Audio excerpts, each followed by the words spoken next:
You may not have heard of the Helldivers franchise, but I also could be assuming because I had never heard of the Helldivers franchise. The first Helldivers was extremely niche, but it had enough success to warrant a sequel. Helldivers 2 is a complicated game. It starts slow, and if you don't have friends to squad up with, it stays that way. But once you break into the game and it opens up, it's a great time. Adding in a day and date launch with PC was icing on the cake. I love my PS5, but it's not what I'd use for any shooter. Helldivers 2 made me ask myself a few questions. Is a game good overall if it's only good with friends? What does Sony pay Nix's? Because whatever it is was too much. All of their PC ports stink. And is day and date to PC PlayStation's next big push? Hello world and all who inhabit it, it is I the Great Sairan, and gaming is expensive. We look at the gaming landscape with these huge budgets, and it's no wonder Sony wanted to drop Helldivers 2 on PC day and date with PS5. This may be a new direction for PlayStation, with Xbox also releasing their games to more platforms. Aside from the game itself, which we'll talk about, this particular move was pretty smart in my opinion. Contrary to popular belief, in the gaming world, console gamers and PC gamers don't overlap that much. While they may play the same games, rarely does someone have a PC and console and actively choose back and forth where they'll play a game. I may make PS5 versus PC or PS5 versus Switch reviews for certain games, but honestly most people have one console, maybe two, or a PC. Think back to when you were a kid before gaming was this huge hobby for you. You likely had a handheld and maybe a home console for a total of $400 worth of hardware. Today, $400 is only enough for one console, and it's even more likely for people to have multiple. I grabbed Helldivers 2 on PC because I don't like playing shooters on console. Between the FPS constraints and being limited on which controllers I can use, I'd rather play these types of games on PC. This is obviously a business strategy for PlayStation to recoup more development funds. I don't know if all games coming day and date to PC is in the near future, but it is the future. PlayStation is owned by Sony, and Sony doesn't care about console wars or making a good movie. They just care about profits, and Helldivers 2 dropping when it did and how it did was a huge W for them. This opens the doors to so many opportunities for great PlayStation games to get the funding they deserve with the sales potential of two separate platforms that don't compete with each other. If you haven't played Helldivers 2 yet, hopefully I can help you make up your mind as to whether you should one way or the other. There are pros and cons to this game just like any game, so this is more about whether you should grab it, not just where you should grab it. If your love was all I had in this life, that would be enough until the end of time. Okay, one of the things that was super wonky while playing this game was the friend system. So you have to like generate a friend code, and then once you generate a friend code, you can actually play with people. So I have a friend who's playing right now. I don't want to hop in with him. He's streaming right now, but shout out to Wes. I don't want to necessarily talk. Oh crap, did I just jump this? So I'm running a 3060 with a Ryzen 5.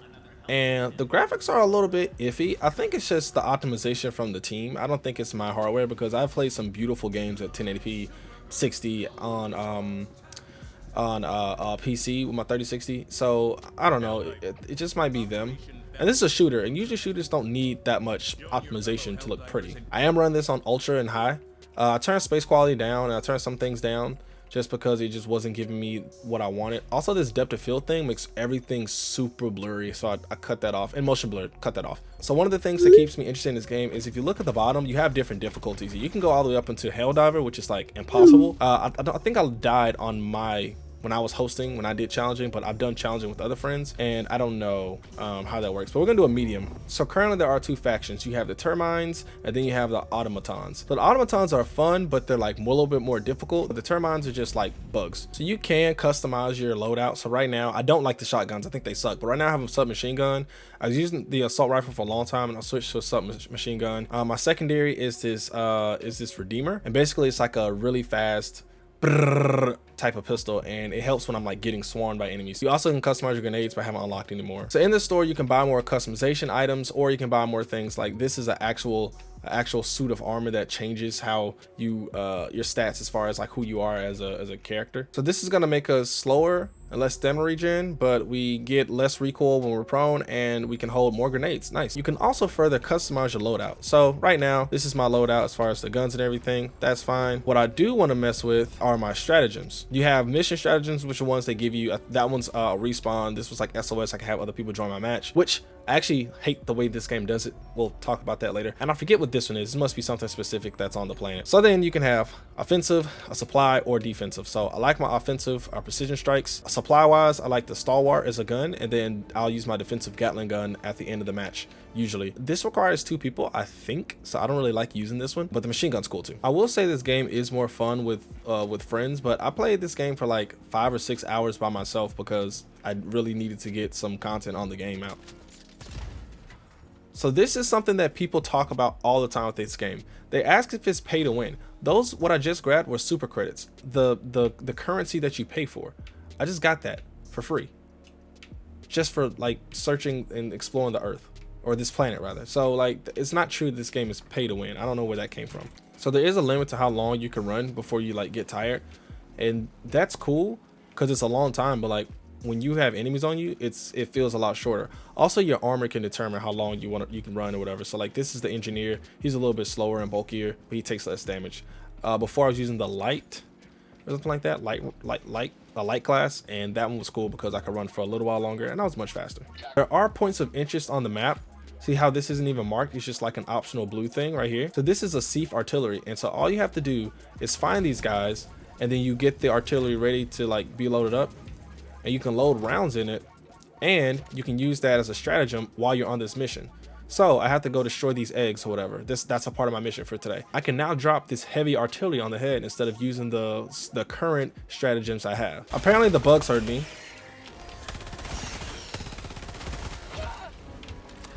Oh! Can you die? Golly, man. Oh gosh, these things. Oh my god, what is that?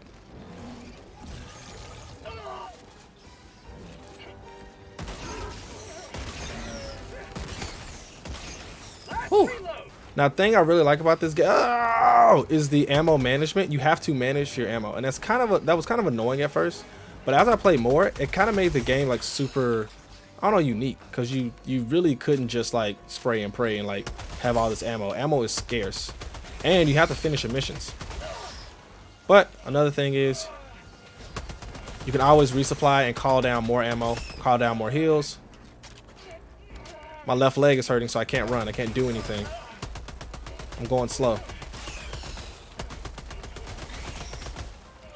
So, down, down, up, right, and we call down a resupply, so I get some more heals and some more ammo, because this is kind of pathetic. Also, while I'm here, I'm gonna go ahead and get the gun I really like to use. So when you're by yourself, this is like fine and dandy, but when you're with like a team of people, that supply is like pretty low. So I got this stalwart, which is like my special weapon. I'm still trying to load up this artillery. Like I said, this is like a random side mission thing, so it's like nothing that I have to do, but it's gonna make the rest of my run much easier. So now we got to do this little puzzle to adjust the signal strength. All right, get that to 100%, and we're good to go.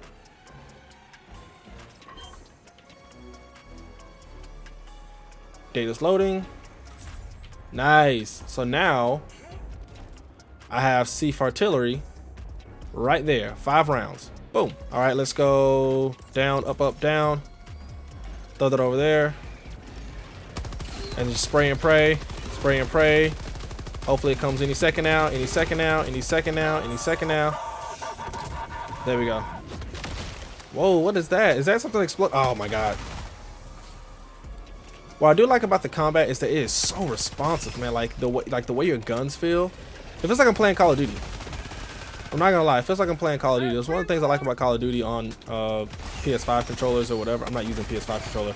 Like, you playing it on console, like, it just feels more responsive. It feels like, I don't know.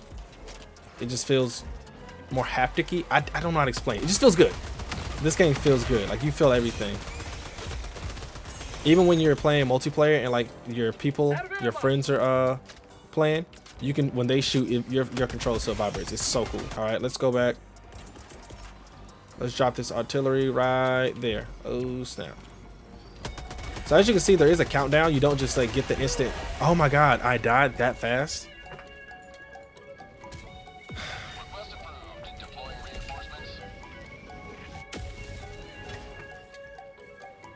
Joining the fray.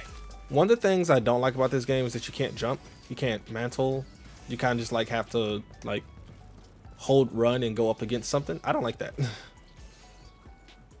Let's use an orbital strike this time. Oh, get out of here, you stupid bugs. Oh! Ooh.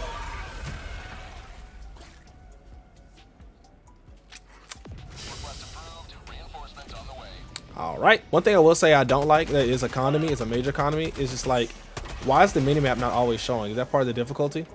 Like, you have all this other stuff in my HUD going on, but like not the minimap. So sometimes there'll be like enemies behind you and you just won't know. Ooh.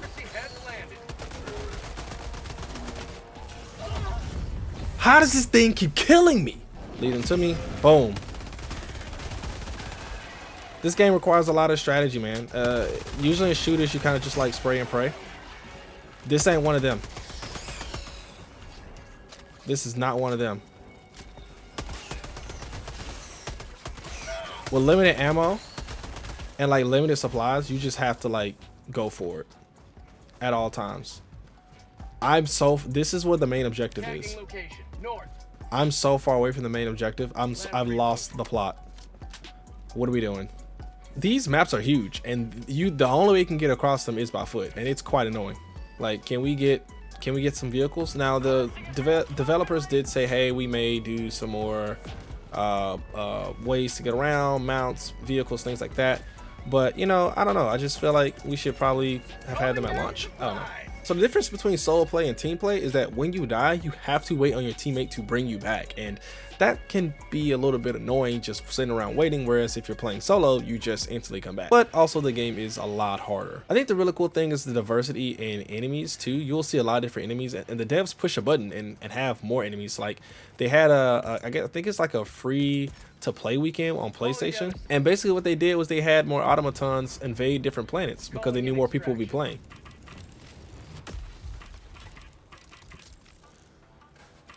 Every time I do this, it feels like I'm playing like Tekken or something. Obviously, the more enemies you kill, the better. But the game also has these really cool things where they'll say, hey, if you kill 800 bugs today, we'll give you, you know, 15 currency, and you can buy new weapons and new guns, new loadouts, new skins, whatever, with that money. It's actually pretty cool. Mag's empty. Oh, that mag's empty. Let me get on this before I die, because that's happened to me before.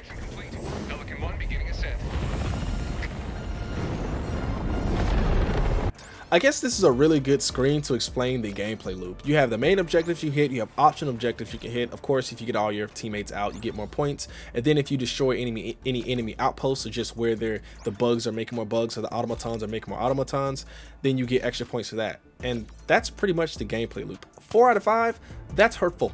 Honestly, that's it. You got your battle pass where you can buy more things.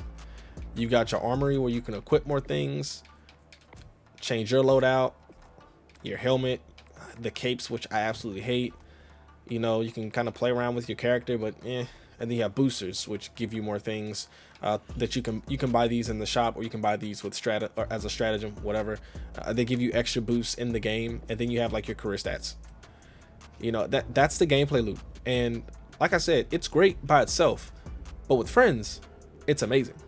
By itself, it's good. I'll jump it from great to good. It's good by itself, but with friends, it's great, borderline amazing. Helldivers 2 is a great game. While there are some bugs, no pun intended, that plague the game, like server issues, progression issues, and basically no offline play, it's still a great live service title. I mentioned earlier that this might be the beginning of a new direction for PlayStation. It's a brand new gaming world out there, with Xbox themselves bringing some of their exclusive titles to more platforms. While I usually don't spend more than $30 on games as a service, I will say at this $40 price point, Helldivers 2 is a great game, and I recommend it. If you want more reviews like this one, check out my review of Grand Blue Fantasy Relink, a game that also came out as a PS5 console exclusive that I also played on PC. Also, be sure to like, comment, subscribe, all the good stuff, and I'll catch you on the next one. Peace.